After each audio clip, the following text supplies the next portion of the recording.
कबीर सात समुंदे मस करूं, कलम करूं बन राए। बसदा कागद जो करूं, हर जस लिखन ना जाए। कबीर सात समुंदे मस करूं, कलम करूं बन राए। बसुदा कागद जो करूं, हर जस लिखन ना जाए। कबीर जात जुलाहा क्या करे, हृदय बसे गोपाल। कबीर रमैया कंठ मिल, चूके सर्ब जंजाल। कबीर ऐसा को नहीं, मंदर दे जराए। पांचों लड़के मार के, रह राम लियो लाए। कबीर ऐसा को नहीं, ए तन देवै फूक। अंधा लोग न जानई, रहयो कबीरा कूक। कबीर सती पुकारै चेह चढ़ी, सुनो बीर मसान। लोग सबाया चल गयो, हम तुम काम निदान। कबीर सती पुकारै चेह चढ़ी, सुनो बीर मसान। लोग सबाया चल गयो, हम तुम काम निदान। गुरु रूप गुरु प्यारी साध संगत जीओ, दशमेश पातशाह धन श्री गुरु गोबिंद सिंह जी महाराज सच्चे पातशाह जी दे पावन चरणां दा आओ जी निੱਘਾ ध्यान धरीए ਅਤੇ ਉਹਨਾਂ ਨੇ जो खालसा पंथ ਨੂੰ ਅਪਾਰ ਬਖਸ਼ਿਸ਼ ਕੀਤੀ ਹੈ ਗੁਰੂ ਫਤਿਹ ਦੇ ਰੂਪ ਦੇ ਵਿੱਚ, ਉਸ ਫਤਿਹ ਦੇ ਨਾਲ ਆਪਾਂ ਸਾਂਝ ਪਾਈਏ ਤਾਂ ਕਿ ਅਸੀਂ ਜਿਹੜੀ ਵਿਚਾਰ ਕਰ ਰਹੇ ਹਾਂ ਭਗਤ ਕਬੀਰ ਸਾਹਿਬ ਦੇ ਪਾਵਨ ਬੋਲਾਂ ਦੀ, ਉਸ ਵਿਚਾਰ ਨਾਲ ਅਸੀਂ ਆਪਣਾ ਚਿੱਤ ਜੋੜ ਸਕੀਏ। ਆਖੋ ਜੀ ਵਾਹਿਗੁਰੂ ਜੀ ਕਾ ਖਾਲਸਾ, ਵਾਹਿਗੁਰੂ ਜੀ ਕੀ ਫਤਿਹ। ਕਬੀਰ ਸਾਹਿਬ ਦੇ ਜਿਹੜੇ ਪਾਵਨ ਸ਼ਲੋਕ ਨੇ, ਜਿਨ੍ਹਾਂ ਦੀ ਅਸੀਂ ਵਿਚਾਰ ਸਤਿਗੁਰੂ ਦੀ ਅਪਾਰ ਕਿਰਪਾ ਨਾਲ ਕਰ ਰਹੇ ਹਾਂ, ਅੱਜ ਉਹਨਾਂ ਸ਼ਲੋਕਾਂ ਨੂੰ ਅਸੀਂ 81 ਨੰਬਰ ਤੋਂ ਲੈ ਕੇ 85 ਨੰਬਰ ਤੱਕ ਵਿਚਾਰਨਾ ਹੈ। ਭਗਤ ਕਬੀਰ ਸਾਹਿਬ ਨੇ ਇਹਨਾਂ 5 ਸ਼ਲੋਕਾਂ ਦੇ ਵਿੱਚ ਜਿਹੜੀਆਂ ਰਹਿਮਤਾਂ ਕੀਤੀਆਂ ਨੇ, ਜਿਹੜੀ ਬਖਸ਼ਿਸ਼ ਕੀਤੀ ਹੈ, ਉਸ ਬਖਸ਼ਿਸ਼ ਨੂੰ ਸਮਝਣਾ ਬਹੁਤ ਜ਼ਰੂਰੀ ਹੈ। ਕਬੀਰ ਸਾਹਿਬ ਨੇ ਇਹਨਾਂ ਸ਼ਲੋਕਾਂ 'ਚ ਕਿਹਾ ਵੀ ਪਰਮਾਤਮਾ ਦੇ ਗੁਣਾਂ ਦਾ ਕੋਈ ਇਨਸਾਨ ਅੰਤ ਨਹੀਂ ਪਾ ਸਕਦਾ। ਭਾਵੇਂ ਕਿ ਦੁਨੀਆ ਦੇ ਲੋਕ ਪੂਰੀ ਧਰਤੀ ਨੂੰ ਕਾਗਜ਼ ਬਣਾ ਲੈਣ, 7 ਸਮੁੰਦਰਾਂ ਦੀ ਸ਼ਾਹੀ ਤਿਆਰ ਕਰ ਲੈਣ, ਹਵਾ ਵਾਂਗੂ ਚੱਲਦੀ ਹੋਈ ਕਲਮ ਵੀ ਬੰਦੇ ਦੇ ਕੋਲ ਹੋਵੇ, ਪਰ ਬੰਦਾ ਜਿੰਨੀ ਮਰਜ਼ੀ ਕੋਸ਼ਿਸ਼ ਕਰ ਲੇ, ਪਰਮਾਤਮਾ ਦੇ ਗੁਣਾਂ ਦਾ ਕੋਈ ਅੰਤ ਨਹੀਂ ਪਾ ਸਕਦਾ। ਗੁਣ ਪਰਮਾਤਮਾ ਦੇ ਕੀ ਨੇ? ਪਰਮਾਤਮਾ ਨੂੰ ਸਮਝਣਾ, ਉਹਦੀ ਖਾਸੀਅਤ ਨੂੰ ਜਾਣਨਾ, ਇਹ ਬੰਦੇ ਦੇ ਵੱਸ ਦੀ ਗੱਲ ਨਹੀਂ। ਅਤੇ ਵੈਸੇ ਵੀ ਸਾਡੀ ਦੌੜ ਇਸ ਪਾਸੇ ਨਹੀਂ ਹੋਣੀ ਚਾਹੀਦੀ ਵੀ ਆਪਾਂ ਸਮਝਣਾ ਪੂਰਨ ਤੌਰ 'ਤੇ ਕੌਣ ਹੈ ਤੂੰ, ਕੀ ਹੈ ਤੂੰ। ਉਹ ਦੇਖੋ, ਮੈਂ ਕਈ ਵਾਰ ਕਿਆ ਕਰਦਾ, ਇਨਸਾਨ ਆਪਣੇ ਸਰੀਰ ਨੂੰ ਹੀ ਸਮਝ ਲਵੇ ਪੂਰਾ, ਇੰਨਾ ਹੀ ਬਹੁਤ ਹੈ। ਆਪਾਂ ਤਾਂ ਉਹ ਵੀ ਨਹੀਂ ਸਮਝ ਪਾਏ ਅਜੇ ਤੱਕ, ਅਤੇ ਆਪਾਂ ਦੌੜ ਲਾਈ ਹੋਈ ਹੈ ਉਹਨੂੰ ਸਮਝਣ ਦੀ, ਜਿਹੜਾ ਏਡਾ ਵੱਡਾ ਹੈ, ਜਿਹਨੇ ਪਤਾ ਨਹੀਂ ਕਿੰਨੀ ਕੁ ਕਾਇਨਾਤ ਹੋਰ ਸਾਜੀ ਹੈ। ਅੱਜ ਨਾਸਾ ਕਿੰਨਾ ਖੁਸ਼ ਹੁੰਦਾ ਜਦੋਂ ਉਹਨੂੰ ਪਤਾ ਲੱਗਦਾ ਵੀ ਸਾਨੂੰ ਇੱਕ ਹੋਰ ਨਵਾਂ ਸੂਰਜ ਮਿਲ ਗਿਆ, ਸਾਨੂੰ ਇੱਕ ਨਵਾਂ ਚੰਦਰਮਾ ਮਿਲ ਗਿਆ। ਭਾਵੇਂ ਜਿਹਦੇ ਤੱਕ ਪਹੁੰਚਣ ਲਈ ਸਾਨੂੰ ਟ੍ਰਿਲੀਅਨ ਜਿਹੜੇ ਨੇ ਉਹ ਪ੍ਰਕਾਸ਼ ਸਾਲ ਲੱਗਣੇ ਨੇ, पर फिर भी ਆਪਾਂ बड़े खुश होने भी सानू कोई नवीं खोज मिल रही, नवा कुछ कुदरत विच वेखण नूं मिल रहा। उन्हें तो पता नहीं की कुछ होर पैदा किया, उन्हें इन्ना कुछ पैदा किया भी जिथों तक पहुँचण दे लई पता नहीं साडियां किन्नियां को होर जिनसां लग जाणियां, किन्नियां को कुल्लां खत्म हो जाणियां, पता नहीं किन्ने को प्रकाश साल लगने। एक तो नॉर्मल साल, एक प्रकाश साल। इन्नी तेजी नाल चलण वाले समय मुताबक भी जे काउंट करांगे तां भी कई ट्रिलियन साल लगणगे उस सिस्टम नूं समझण तक, फिर भी नहीं समझ सकांगे आपां। इन्ने इन्ने दूर तक परमात्मा ने चीज़ां पैदा कीतियां ने। देखो सतगुरु ने भगत कबीर साहब के जदों ये सलोक अपनी पावन बाणी विच दर्ज कीते ने ते की सोच के दर्ज कीते होणगे भी किन्ने कमाल दे अल्फाज कबीर साहब ने उस टाइम लिखे ने, जदों कबीर साहब आप खुद भी एक ऐसे समय चों लंघ रहे सन कि लोग उन्होंने, एक तो गरीबी सी, एक नाल दी नाल भगत कबीर साहब नूं लोग जुलाहा जुलाहा जुलाहा जुलाहा कह के माड़ा कहिंदे सी। भावें कि कबीर साहब ने जात पात की गल नहीं की, पर उन्होंने ये भी गल आखी, कहते मैनूं कोई फर्क नहीं पैंदा, तुसीं मैनूं माड़ा कही जाओ भी तेरी नीवीं जात, तेरी नीवीं जात। कबीर साहब कहते मेरे मन दे विच मेरी जात नूं लैके हीन भावना पैदा नहीं हो सकती, मेरी जात नूं लैके मेरे मन च हीन भावना नहीं पैदा हो सकती। मैनूं तां सगों खुशी है भी मैं गरीब घर च पैदा होया, जे मैं नीवीं जात वाला भी हाँ तो कम से कम मैं उहदे नाल तां जुड़िया तां हैगा, मैनूं अपनी जात नूं लैके कोई अफसोस नहीं है।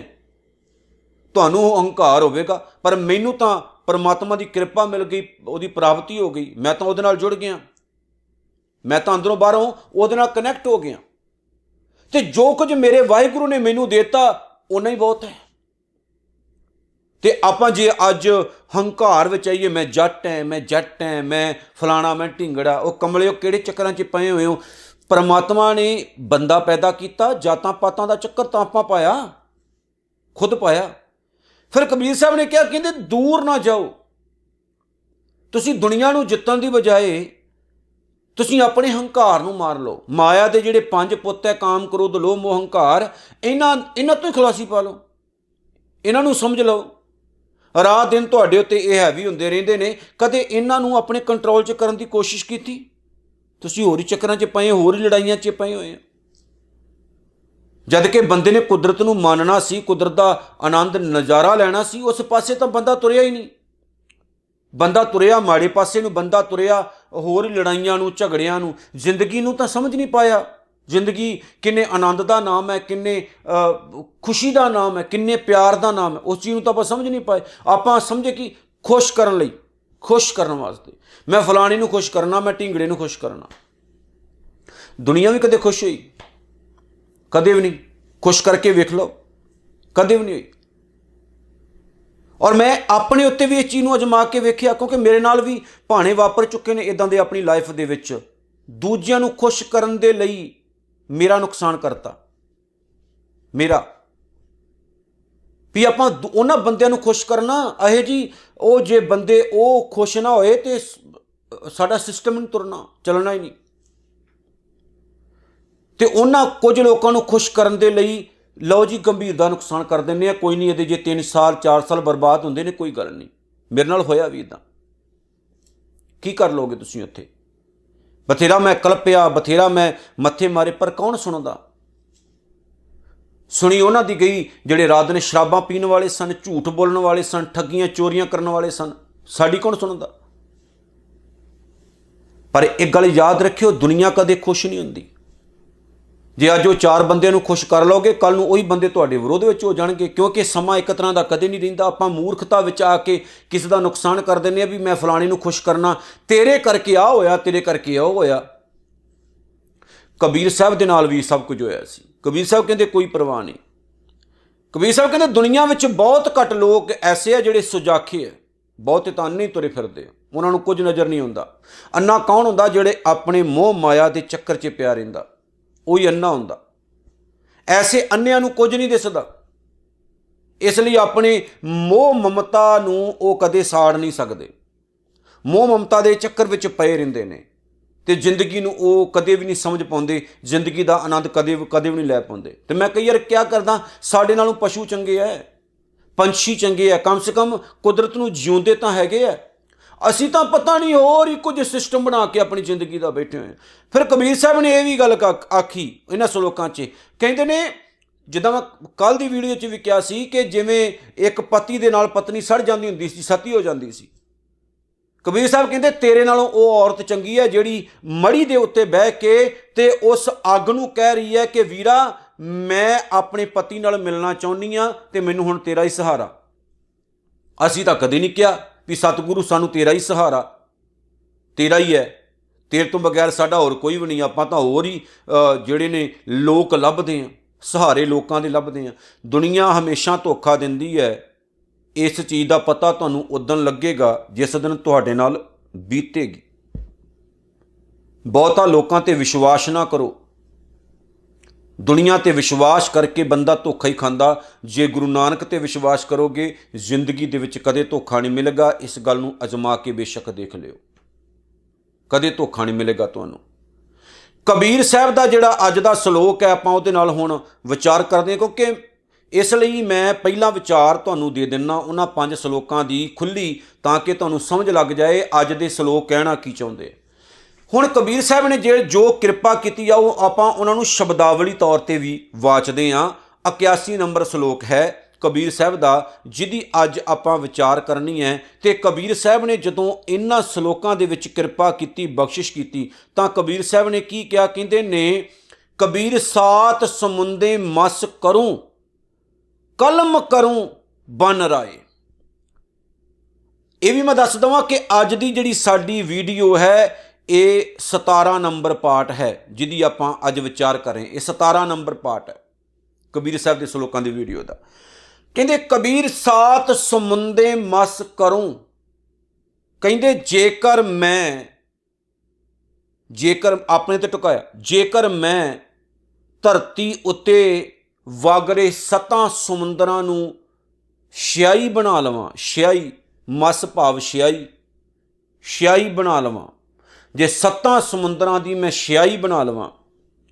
ਕਲਮ ਕਰੂੰ ਬਨ ਰਾਏ, ਬਨ ਰਾਏ ਦਾ ਮਤਲਬ ਹੈ ਬਨਸਪਤੀ। ਸਾਰੀ ਧਰਤੀ ਉੱਤੇ ਉੱਗੀ ਹੋਈ ਬਨਸਪਤੀ ਨੂੰ ਜੇ ਮੈਂ ਕਲਮ ਬਣਾ ਲਵਾਂ, ਸਾਰੇ ਰੁੱਖਾਂ ਨੂੰ ਬਿਰਖਾਂ ਨੂੰ ਘੜ ਕੇ ਕਲਮਾਂ ਤਿਆਰ ਕਰ ਲਵਾਂ। ਬਸੁਦਾ ਕਾਗਦ ਜਉ ਕਰੂੰ, ਬਸੁਦਾ ਦਾ ਮਤਲਬ ਹੈ ਧਰਤੀ, ਤੇ ਜੇ ਮੈਂ ਸਾਰੀ ਧਰਤੀ ਨੂੰ ਕਾਗਜ਼ ਬਣਾ ਲਵਾਂ। ਹਰ ਜਸ ਲਿਖਣ ਨਾ ਜਾਏ, ਰੱਬ ਦੇ ਗੁਣ ਰੱਬ ਦੀਆਂ ਵਡਿਆਈਆਂ ਲਿਖੀਆਂ ਨਹੀਂ ਜਾ ਸਕਦੀਆਂ। ਤੂੰ ਬੇਅੰਤ ਕੋ ਵਿਰਲਾ ਜਾਣ, ਇੰਨਾ ਵੱਡਾ ਹੈ ਤੂੰ। ਵੱਡੇ ਕੀਆਂ ਵਡਿਆਈਆਂ ਕਿਛ ਕਹਿਣ ਨਾ ਜਾਏ, ਤੂੰ ਕਰਤਾ ਕਾਦਰ ਕਰੀਮ ਦੇ ਜੀਆਂ ਰਿਜ਼ਕ ਸੰਭਾਏ। ਸਾਈ ਕਾਰ ਕਮਾਵਣੀ, ਕਿਹੜੀ ਕਾਰ? ਜਿਹੜੀ ਤੂੰ ਦੇਣਾ ਹੈ। ਤੇਰੇ ਤੋਂ ਵੱਡਾ ਤੇ ਹੋਰ ਕੋਈ ਵੀ ਨਹੀਂ ਹੈ। ਸਾਚੇ ਸਾਹਿਬਾ ਕੌਣ ਜਾਣੈ ਗੁਣ ਤੇਰੇ, ਮੇਰੇ ਸਾਹਿਬਾ ਕੌਣ ਜਾਣੈ ਗੁਣ ਤੇਰੇ, ਕਹੇ ਨਾ ਜਾਣੀ ਔਗਣ ਮੇਰੇ।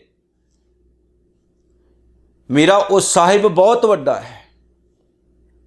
ਸਾਚਾ ਸਾਹਿਬ, ਸਾਚੀ ਨਾਈ, ਉਹਦਾ ਜਿਹੜਾ ਹੁਕਮ ਹੈ ਉਹ ਵੀ ਉਹਦੇ ਵਰਗਾ ਹੀ ਹੈ। ਉਹ ਆਪ ਤਾਂ ਮਹਾਨ ਹੈ, ਉਹਦਾ ਹੁਕਮ ਵੀ ਬਹੁਤ ਮਹਾਨ ਹੈ। ਸੋ ਕਬੀਰ ਸਾਹਿਬ ਕਹਿੰਦੇ ਨੇ ਕਿ ਉਹਦਾ ਜਸ, ਉਹਦੀ ਵਡਿਆਈ, ਉਹਦੇ ਗੁਣ, ਉਹਦੇ ਉਪਕਾਰ ਮੈਂ ਫਿਰ ਵੀ ਨਹੀਂ ਲਿਖ ਸਕਦਾ। ਮੈਂ ਹਾਰ ਗਿਆ ਵਾਹਿਗੁਰੂ, ਮੈਂ ਤੈਨੂੰ ਧੰਨ ਧੰਨ ਹੀ ਕਹਿ ਸਕਦਾ, ਮੇਰੇ 'ਚ ਇੰਨੀ ਔਕਾਤ ਹੀ ਨਹੀਂ। ਕਹਿੰਦੇ ਕਹੇ ਕਹਿ ਜਾਵੇਂ, ਤੁਮ ਸਰ ਅਵਰ ਨਾ ਕੋਈ, ਭਗਤਹੀਨ ਨਾਨਕ ਜਨ ਜੰਪੈ ਹੋਂ ਸਲਾਹੀ ਸੱਚਾ ਸੋਈ। ਤੂੰ ਕਿੱਡਾ ਵੱਡਾ ਦੱਸਿਆ ਨਹੀਂ ਜਾ ਸਕਦਾ। ਫਿਰ ਕਬੀਰ ਸਾਹਿਬ ਨੇ 82 ਨੰਬਰ ਸਲੋਕ ਜਦੋਂ ਲਿਖਿਆ ਤੇ ਕਿਹਾ, ਕਬੀਰ ਜਾਤ ਜੁਲਾਹਾ ਕਿਆ ਕਰੈ, ਕੀ ਕਰੇਗੀ ਮੇਰੀ ਜਾਤ? ਜੁਲਾਹਾ, ਮੈਨੂੰ ਤੁਸੀਂ ਜੁਲਾਹ ਕਹਿ ਕੇ ਕਹਿੰਦੇ ਨਾ, ਜੁਲਾਹ ਮਾੜੀ ਜਾਤ ਹੈ, ਨੀਵੀਂ ਜਾਤ 'ਚ ਪੈਦਾ ਹੋਇਆ। ਕਬੀਰ ਸਾਹਿਬ ਕਹਿੰਦੇ ਮੇਰੀ ਇਹ ਜੁਲਾਹਾ ਨੀਵੀਂ ਜਾਤ ਕੀ ਕਰੇਗੀ? ਮੇਰੇ ਅੰਦਰ ਹੀਨ ਭਾਵਨਾ ਪੈਦਾ ਨਹੀਂ ਕਰ ਸਕਦੀ, ਮੈਨੂੰ ਅੰਦਰੋਂ ਕਮਜ਼ੋਰ ਨਹੀਂ ਕਰ ਸਕਦੀ। ਮੈਂ ਤੁਹਾਨੂੰ ਇਹ ਗੱਲ ਕਹਿ ਦੇਵਾਂ, ਦੁਨੀਆ ਤੁਹਾਨੂੰ ਕਮਜ਼ੋਰ ਕਰਦੀ ਹੈ, ਕਿਤੇ ਭੁੱਲ ਕੇ ਵੀ ਕਮਜ਼ੋਰੀ ਦੇ ਵਸ ਨਾ ਪੈ ਜਾਇਓ, ਕਦੇ ਕਮਜ਼ੋਰ ਨਾ ਹੋ ਜਾਇਓ। ਜ਼ਿੰਦਗੀ ਦੇ ਵਿੱਚ ਭਾਣੇ ਬਹੁਤ ਵਾਪਰਦੇ ਨੇ, ਲੋਕ ਬਹੁਤ ਤੁਹਾਨੂੰ ਕੁੱਟਦੇ ਅੰਦਰੋਂ। ਇੱਕ ਮਾਰ ਹੁੰਦੀ ਬਾਹਰ ਦੀ, ਸਰੀਰ ਦੀ, ਇੱਕ ਹੁੰਦੀ ਅੰਦਰਲੀ। ਕੋਈ ਬ੍ਰਾਹਮਣ ਨਾ ਨਦੀ ਵਿੱਚ ਨਹਾ ਰਿਹਾ ਸੀ, ਪੁਰਾਣਾ ਟਾਈਮ ਸੀ, ਤੇ ਇੱਕ ਨੀਵੀਂ ਜਾਤ ਵਾਲਾ ਕੋਈ ਸ਼ੂਦਰ ਉਹਨੇ ਕਿਤੇ ਬ੍ਰਾਹਮਣ ਨੂੰ ਸਲਾਮ ਕਰ ਦਿੱਤੀ, ਹੈਲੋ ਹਾਏ ਕਰ ਦਿੱਤੀ। ਬ੍ਰਾਹਮਣ ਕਿਤੇ ਘਰੋਂ ਪਹਿਲਾਂ ਹੀ ਲੜ ਕੇ ਆਇਆ ਸੀ ਆਪਣੀ ਘਰਵਾਲੀ ਨਾਲ, ਉਹਨੂੰ ਗੁੱਸਾ ਚੜਿਆ। ਉਹ ਕਹਿੰਦਾ ਸਵੇਰੇ ਸਵੇਰੇ ਪਹਿਲਾਂ ਘਰਵਾਲੀ ਨਾਲ ਲੜਿਆ, ਹੁਣ ਇਹ ਸ਼ੂਦਰ ਮੱਥੇ ਲੱਗ ਗਿਆ, ਮੇਰਾ ਦਿਨ ਖਰਾਬ ਚੜ੍ਹਨਾ। ਸ਼ੂਦਰ ਨੀਵੀਂ ਜਾਤ ਵਾਲਾ ਮੇਰੇ ਮੱਥੇ ਲੱਗ ਗਿਆ। ਬ੍ਰਾਹਮਣ ਨਿਕਲਿਆ ਨਦੀ ਚੋਂ, ਸ਼ੂਦਰ ਨੂੰ ਨੇ ਆਵਾਜ਼ ਮਾਰੀ, ਕਹਿੰਦਾ ਰੁਕੋ ਏ। ਰੁਕਿਆ ਵਿਚਾਰਾ, ਕਹਿੰਦਾ ਹਾਂ ਭਗਵਾਨ ਪ੍ਰਭੂ ਜੀ ਬੋਲੋ। ਬ੍ਰਾਹਮਣ ਨੇ ਆਸੇ ਪਾਸੇ ਡੰਡਾ ਦੇਖਿਆ, ਡੰਡਾ ਫੜਿਆ, ਉਹ ਮਾਰਨਾ ਸ਼ੁਰੂ ਕੀਤਾ, ਦੇ ਤੇਰੇ ਦੀ ਕੁੱਟ ਕੁੱਟ ਕੇ ਵਿਚਾਰਾ ਨੂੰ ਲਾਸ਼ਾਂ ਪਾਤੀਆਂ। ਵਿਚਾਰਾ ਕੁੱਟ ਕੱਟ ਖਾ ਕੇ ਨਦੀ 'ਚ ਵੜ ਗਿਆ। ਬ੍ਰਾਹਮਣ ਨੇ ਉਹਨੂੰ ਆਵਾਜ਼ ਮਾਰ ਕੇ ਕਹਿੰਦਾ ਤੂੰ ਕੁੱਟ ਖਾਧੀ ਆ, ਤਾਜ਼ਾ ਤਾਜ਼ਾ ਤੈਨੂੰ ਕੁੱਟ ਪਈ ਹੈ, ਗਰਮ ਤੇਰਾ ਸਰੀਰ ਹੈ, ਪਾਣੀ 'ਚੋਂ ਬਾਹਰ ਨਿਕਲ, ਮਰ ਜਾਏਗਾ, ਗਰਮ ਸਰਦ ਹੋ ਜਾਏਗਾ ਤੂੰ।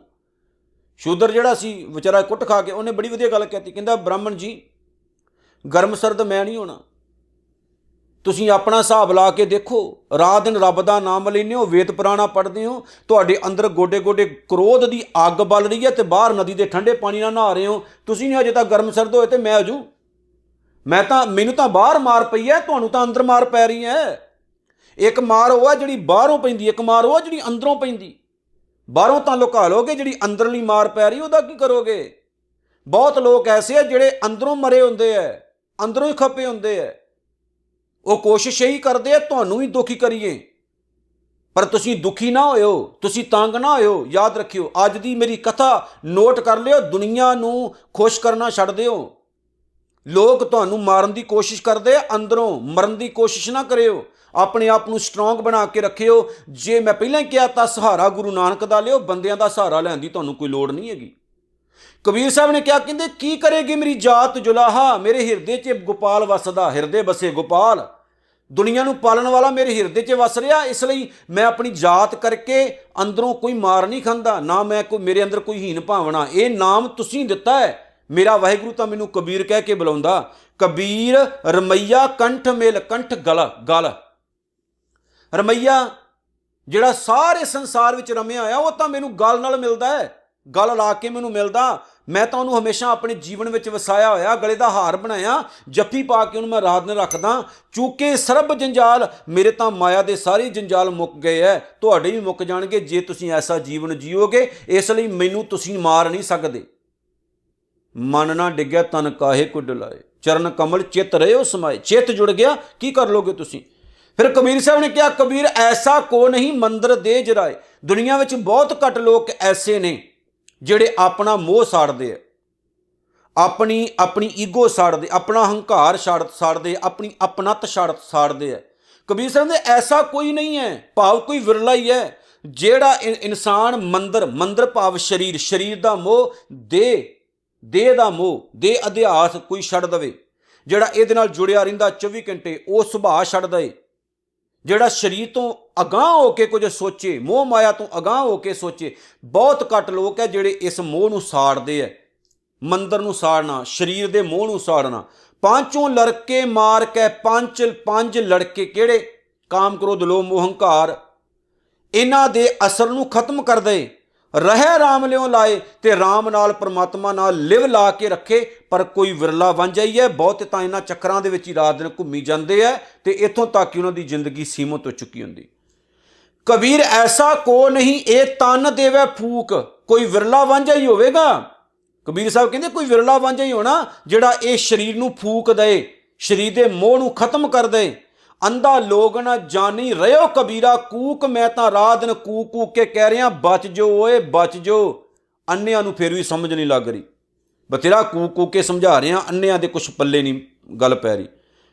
ਕਬੀਰ ਸਾਹਿਬ ਕਹਿੰਦੇ ਤੁਹਾਡੇ ਨਾਲ ਤਾਂ ਔਰਤ ਚੰਗੀ ਜਿਹੜੀ ਆਪਣੇ ਘਰ ਵਾਲੀ ਨਾਲ ਸੜ ਰਹੀ ਹੈ, ਘਰ ਵਾਲਾ ਮਰ ਗਿਆ ਉਹਦੇ ਨਾਲ ਸੜ ਰਹੀ ਹੈ, ਤੁਹਾਡੇ ਨਾਲੋਂ ਚੰਗੀ ਹੈ। ਦੇਖਿਓ ਹੁਣ, ਕਬੀਰ ਸਤੀ ਪੁਕਾਰੈ ਚਿਹ ਚੜੀ, ਸਤੀ ਹੋਣ ਵਾਲੀ ਔਰਤ ਭਾਵ ਆਪਣੇ ਘਰ ਵਾਲੇ, ਮਰੇ ਹੋਏ ਘਰ ਵਾਲੇ ਨਾਲ ਮਰਨ ਲਈ ਤਿਆਰ ਹੋਈ ਔਰਤ, ਚਿਹ ਚੜੀ, ਚਿਹ ਚਿਖਾ ਤੇ ਚੜ ਗਈ।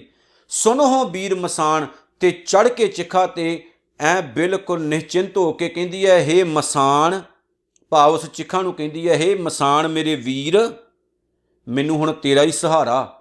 ਲੋਕ ਸਬਾਇਆ ਚੱਲ ਗਇਓ, ਲੋਕ ਸਬਾਇਆ ਸਾਰੇ ਹੀ ਲੋਕ ਛੱਡ ਕੇ ਚਲੇ ਗਏ, ਭਾਵ ਕਿ ਕਿਸੇ ਦਾ ਮੈਨੂੰ ਕੋਈ ਸਹਾਰਾ ਨਹੀਂ, ਸਾਥ ਨਹੀਂ।